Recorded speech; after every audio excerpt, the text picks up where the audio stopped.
Me diz uma coisa, quem que se beneficia quando você é legal demais? Quem que tá ganhando com isso? Porque a minha primeira e única meta de ano novo, ela veio desse lugar, né? De ser radicalmente eu mesma. E pra gente sustentar para eu sustentar essa posição, o que que precisa acontecer? Primeiramente, eu preciso saber os meus limites, né? Eu preciso agir dentro dos meus limites. E o que que isso significa? Significa que todas as pessoas que eu não tratei dentro dessa conformidade, elas vão precisar se adaptar a esse novo eu. Elas, se quiserem, né, continuar caminhando comigo, vai exigir também disposição dessas pessoas de querer me conhecer novamente.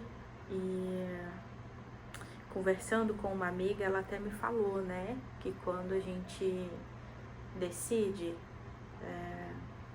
estabelecer e sustentar esses limites, todas as outras pessoas que conheciam essa versão mais permissiva da minha parte, elas podem ficar com muito medo, porque elas vão precisar se vigiar no que elas podem ou não falar e fazer comigo. E honestamente, eu não sei, assim, de fato, eu não sei até que ponto as pessoas à minha volta realmente têm essa atitude. E sendo bem sincero, eu também não espero que elas tenham medo de interagir com esse meu jeito de ser agora, né? Teve um momento, uma passagem, assim, muito breve, que eu vou contar aqui, que foi ali no meu primeiro ano de faculdade. Eu acredito que foi no primeiro. Se não foi no primeiro, foi no segundo, mas enfim, irrelevante o tempo. E a gente estava numa viagem que todo mundo iria se hospedar em albergue. E albergue é aquela coisa, né? Quarto compartilhado e tudo e tal. Só que a gente ainda tinha pouco tempo de convivência, então alguns tinham panelinha e outros não. E eu, para variar, eu não tinha. E aí, quando chegou o momento da divisão dos quartos, eu acabei ficando em um quarto que eram pessoas que não eram da minha turma, assim, elas não eram do mesmo ano que eu, eram pessoas de outros períodos e, consequentemente, eu não teria ninguém dentro do quarto que me conhecesse ou que eu já tivesse alguma interação. E eu ouvi a minha professora dizendo: a Marcela é muito gente boa, ela não esquenta com muita coisa, ela fica em qualquer um sem muito problema. E isso me incomodou. Isso me incomodou porque eu não percebi que eu estava fazendo isso, entendeu? Eu não percebi que esse era o meu comportamento. E isso me marcou por tantos anos. Gente, eu fiz faculdade há mais de 10 anos atrás, entendeu? Nossa, aquela pausa para calculadora mental. Foi há bem mais de 10 anos atrás. E essa passagem, ela ficou comigo por muito tempo. Eu neguei que eu fazia isso comigo por muito tempo. E fazer isso o quê, né? De simplesmente aceitar qualquer coisa. De não entender que eu poderia escolher, que eu poderia ter voz e dizer: olha, não quero isso, eu quero aquilo. E aí eu tô aqui hoje fazendo esse resgate da minha própria voz. O YouTube, ele tem sido isso pra mim, ele é um resgate da minha própria voz. Quem me conhece pelo Instagram sabe que às vezes eu vou lá e falo E que quando eu falo fica aquele monte de pontinho lá em cima, né? Mas eu não tava mais afim da interação do Instagram, sabe? A maneira como as coisas são lá. E por isso eu vim aqui. Eu não sei falar pouco, e quando eu me disponho a falar, eu tô literalmente contando partes da minha história, algumas que eu já processei por muito, muito, muito tempo, e eu acho que eu cheguei numa resposta, e de vez em quando eu me pego revisitando aquilo que eu achei que eu tinha processado e chegando em outras respostas, né? E esse vídeo de hoje é de novo isso. Eu lembrei, eu me vi de novo nesse lugar de aceitar qualquer coisa só para manter um senso de harmonia e não causar problema, não causar confusão. E aí é a pergunta, né? Quem se beneficia de você ser legal assim o tempo todo, com gente que você não conhece, em ambientes que você ainda não esteve? Quem que se beneficia disso? E o quanto custa você voltar para você mesmo, quanto custa, quanto tempo leva. Hoje eu tenho 38 anos, e quando isso aconteceu eu tinha 20 e poucos, entendeu? Então assim, se você perguntar, você acha que você já voltou pra você, eu vou te falar com toda certeza, não. Eu nem sei se esse caminho ele tem um fim. E eu acho que não também. Mas tanta coisa mudou pra mim de 2025 pra 2026 que eu não vejo outra saída a não ser fazer isso de novo.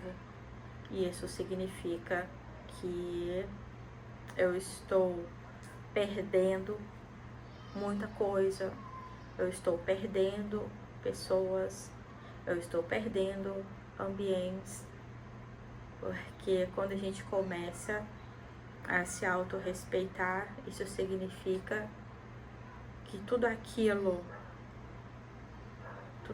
que você se acostumou, que você se acomodou, que eu, né, me acostumei, me acomodei, isso significa que precisa mudar, né? A quem que eu tava servindo, sendo tão permissiva, sendo tão sem limite? Por quê, né? Por que que eu tava fazendo isso? E aí são várias respostas, né? E a primeira, é por carência. A segunda, é porque eu sou uma pessoa muito sociável, eu amo socializar. Isso é verdade. Mas se a gente fosse chegar numa ferida, assim, universal, a gente tá falando do pertencimento. Todo ser humano tem essa necessidade de pertencer. E até onde você tá disposto a negar partes suas para se sentir fazendo parte, para se sentir inserida em alguma coisa? Eu abri mão de muitas partes minhas. Eu fiz conforto no lugar onde eu saía prejudicada. E a partir do momento que eu comecei a tomar a atitude de não aceitar mais ser prejudicada, as pessoas à minha volta estão estranhando, né? Elas estão estranhando, elas estão falando, eu acho que você só precisa de tempo, eu acho que logo isso vai se ajeitar, vocês vão voltar, não sei o que, não sei o que lá. Eu falo, gente, não vai. Da minha parte não vai. Eu não vou fazer esse movimento, né? Tava caro pra mim ser legal, ser permissiva. Tava caro pra mim ser sempre o apoio. E tava caro ser sempre a pessoa com quem todo mundo pode contar. E aí quando eu preciso contar com alguém, quem é essa pessoa? Aí a gente vai pro clichêzão, né? Quem é que cuida de quem cuida? E tem certas coisas que ninguém vai me dar se eu não me der primeiro. E eu tô fazendo desse espaço no YouTube esse campo aí ativo de me escolher, né? E aí quem é que vai continuar comigo a partir disso? Eu nem sei. Já conversei com Deus, eu falei, olha, que você leve tudo o que não for pra mim. Vai doer, mas vai passar. Eu já falei com Deus, eu vou aceitar, vou chorar o que eu precisar chorar, com certeza, mas não tem mais condição pra mim ser tão legal. Eu nem sou tão legal. Quem conhece a minha versão mais apocalíptica sabe, eu não sou tão legal, gente. Eu sou naturalmente provocativa. Eu provoco sem querer, entendeu? Eu falo coisas assim, às vezes absurdas, sem querer. E eu acredito que muito da minha tentativa de ser legal e permissiva é pra também compensar o tanto de provocação que eu causo, né? Eu não tenho controle sobre isso. Às vezes eu tenho, né? Mas aí quando eu tenho eu também não faço, né? Então hoje eu percebo, eu fui uma criança provocativa desde o começo. Eu sempre tive um pé numa rebeldia assim que não tinha como ser explicada. Se minha mãe fosse viva, eu ia chamar ela aqui para contar. Eu acho que não existiu ser humano que passou mais raiva comigo do que minha mãe.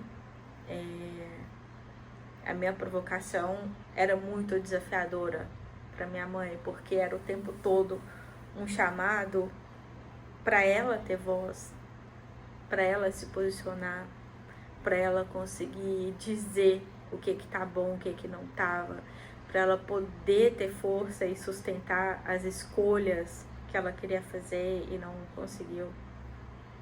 Então, eu sei que conviver comigo de perto muitas vezes é um desafio. E eu acredito que muito do meu comportamento de ser legal demais é para poder compensar toda a provocação que eu naturalmente causo. E muitas vezes sem perceber, eu sempre falei, cara, as pessoas que gostam de mim, né, e as pessoas que não gostam de mim é pelo mesmo motivo. Eu tenho uma amiga que, inclusive, ela me apelidou de boquinha apocalíptica. Eu discordo dela, eu não discordo, inclusive eu amo que eu tenha esse apelido. E aí, né, surpreendendo vários ninguém, eu tenho um Mercúrio em Escorpião, entende? Então, assim, eu sou consciente que eu faço isso naturalmente, mas eu não sou consciente de qual momento que eu tô fazendo isso. Às vezes eu sei, aí eu vou fazer de propósito, ou não, mas na maioria das vezes eu não sei, né? Então eu acabo adotando um comportamento muito permissivo, porque eu não quero mais ser rejeitada. Eu fui rejeitada na minha infância toda, sei lá, minha adolescência, então eu fui o cão. Mas, né? E aí chego ali na fase jovem adulta, aceitando muita coisa que eu não deveria ter aceitado, porque eu queria pertencer, eu queria ser amada. Entrei num relacionamento absurdamente tóxico, buscando amor e direção, e obviamente deu ruim pra caramba. E mesmo agora, com 38 anos, eu me vi cultivando amizades, e não são tipo amizades recentes, são amizades de tipo 5 anos, nesse mesmo modo, do modo em que eu não me respeito e eu ensino todo mundo a me desrespeitar e achar que tá tudo bem.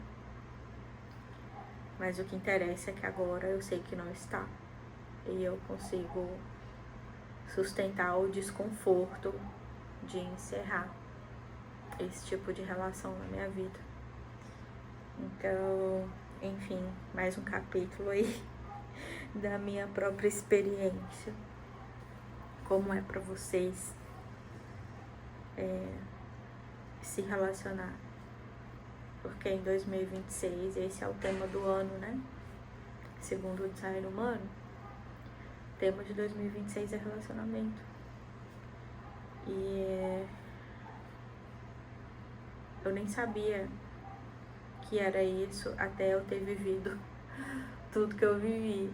E é estranho quando você tá muito envolvido nesse campo mais holístico e mais sensível ao mundo sutil, porque você acaba captando no corpo, às vezes, muita coisa antes da mente receber o conhecimento.